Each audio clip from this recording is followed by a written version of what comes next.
Good morning, Colleen Sklar. Good morning, Rob.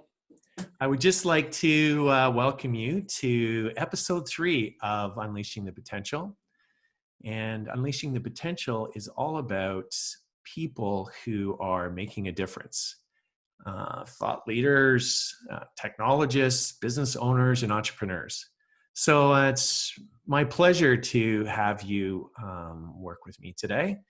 And I want everybody to understand that Colleen is the owner and of Creative Resolutions, which is a policy innovation organization. And it's very important to unleash the potential. So Colleen, can you tell me a little bit about how you started Creative Resolutions? Sure. Well, thank you, Rob, and thanks for having me here today. I'm always excited to talk about policy and about connections and about where we're going as provinces and as a country. So thank you for hosting this little show. Well, my name's Colleen Sklar, and I've been working with Creative Resolutions in a number of key agencies in Manitoba for quite a while now. And one of the reasons I felt there was a real need for an organization like Creative Resolutions, a company, was to start to connect business and industry with governments, and really to start to allow governments to innovate their policy to really ensure that we're capturing the true potential of what this global economy has to offer for our communities. So here at Creative, we do work with governments, we do mediation, conflict resolution, plus we do project management, and we do some pushing to get people over that hump of status quo to kind of onto the other side, where we can really enable innovation, technology, and new ways of doing business. So you are based in Manitoba, that's correct, right? Sure am. And so what kind of projects have you taken on in Manitoba, and why? Well, we've taken on a couple of really exciting projects here, and one is with the Winnipeg Metropolitan Region.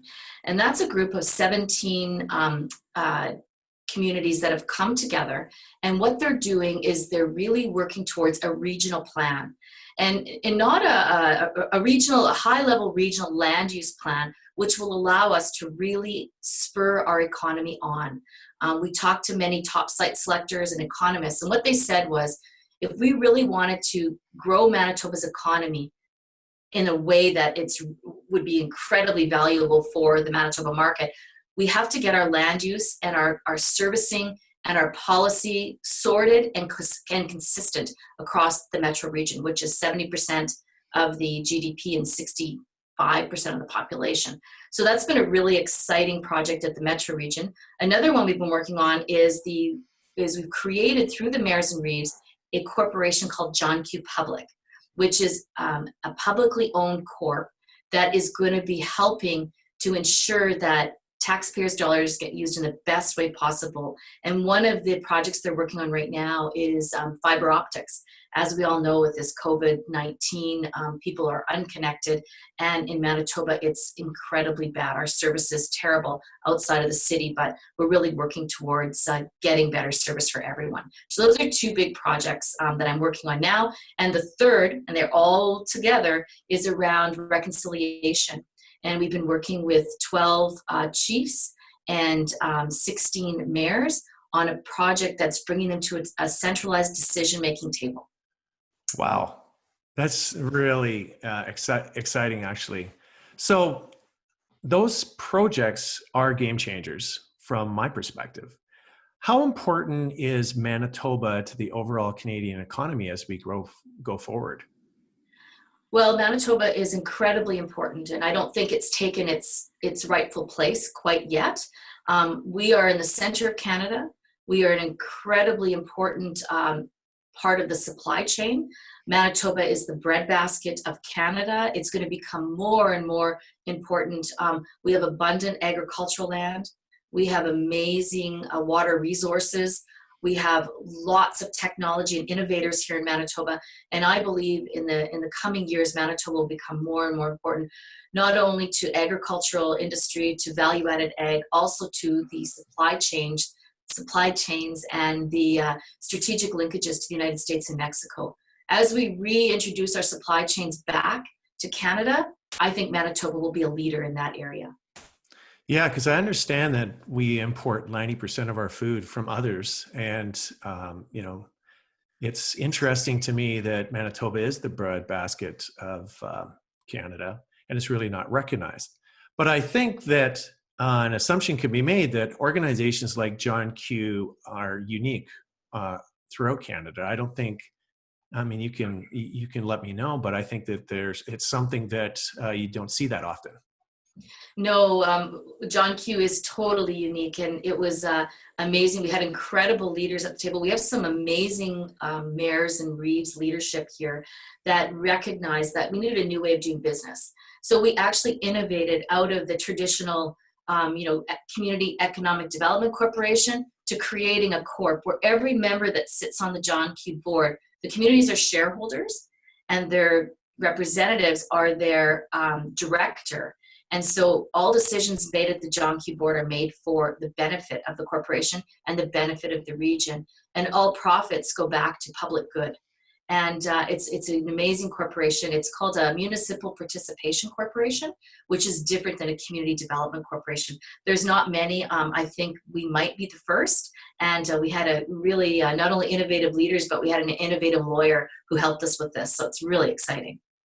So do you think that this is something that you would be taking to other places within Canada or even outside of Canada? Absolutely. It's interesting you asked that. We've been approached in the last probably 6 to 8 months by some other jurisdictions, particularly around our ability to bring together leaders around a traditional governance approach, which is Winnipeg Metropolitan Region, and then that kind of business arm, that high-speed business arm, which is John Q, and it has the opportunity to do private-public partnerships. And then the third area is around, it's great that municipalities are collaborating, but until we bring Indigenous communities to the table as equal partners with an equal voice, moving forward, we are not going to really unleash our true potential in Manitoba or in Canada. And so we see this model being transported to other jurisdictions. We're in talks with 3 right now that want to understand how we brought this together. And we've done this with our partners from CEAR, the Center for Indigenous Environmental Resources, who have a long history in bringing people together around a kind of a collaborative governance model, but also around transformational scenario planning. And that's really some tools we've used to make this table. And I believe it's got the potential to be transported across Canada, US, and maybe even abroad. Wow, that's exciting because I think it's the realization of where we are today with the pandemic. It's even more important now that organizations and people work together to actually solve problems. So really, I think from my perspective, you're ahead of the curve by making an organization like John Q Public happen. So tell me a little bit about how the pandemic has kind of changed things for your organization and your municipalities at the moment. Well, the pandemic, I think, has really brought to light, not life, the idea that we need to get busy at doing this. And I think for the local leaders have really recognized that our communities are cut off from the digital economy, which is a huge issue. And also they realize that we're going to have to do things a little differently. And that's going to be a different way of grouping ourselves and a different way of acting together. I think the days of everyone acting alone and doing their own little thing has to end because, when I talk about, communities doing their own thing, we have to find better ways to collaborate. We have to find better ways to partner. And if we don't, there's just not the resources there to do that. And if we're going to be spending resources, we need to do it in a strategic way that actually stimulates what we're good at. For Manitoba, that's investing in infrastructure to enable trade, investing in infrastructure for value-added manufacturing, investing in infrastructure for better quality of life for residents. And I think that the leaders, it's really brought this front and center. And I think with having the metropolitan region being tasked by the provincial government to be the economic development agency to coordinate the communities around a strategy that will really make us, second to none, and also to have John Q, which can really enable private-public partnership. We will allow capital to flow into this jurisdiction and take our rightful place in the global stage. We really will. And it's super exciting. So, yeah. Yeah, well, I'm excited just talking to you about it because I know how important it is. Specifically, I think we need to get that 90% down to at least 50 Yeah. and start producing things and creating jobs in the province of Manitoba, and as well as being, like you said, it's got a big supply chain. I mean, even I believe that other markets outside of North America see Canada as a place where they can buy trusted product. And so we have an important place to play in the world as we go forward. So one of the things I'd like to know is, do you have any advice for other organizations if they want to do business in Manitoba, and what they should, what their first step should be? Absolutely. I mean, for organizations wanting to do business in Manitoba, this is really a good place to be. And we've got amazing potential. We have a provincial government right now that's open for business, that is enabling businesses, that's supporting business coming in. We have a metro region that is working really hard to partner with business. And my advice would be to contact either the Winnipeg Metropolitan Region, Economic Development Winnipeg, the World Trade Center, or the province of Manitoba to get some advice. But we really want businesses to come here, and we are welcoming. We have an amazing quality of life. And as I said, abundant resources and access to North American markets and Mexican markets with an incredible direct supply chain. This really is the place to be. So get in before it's too late. So if I'm a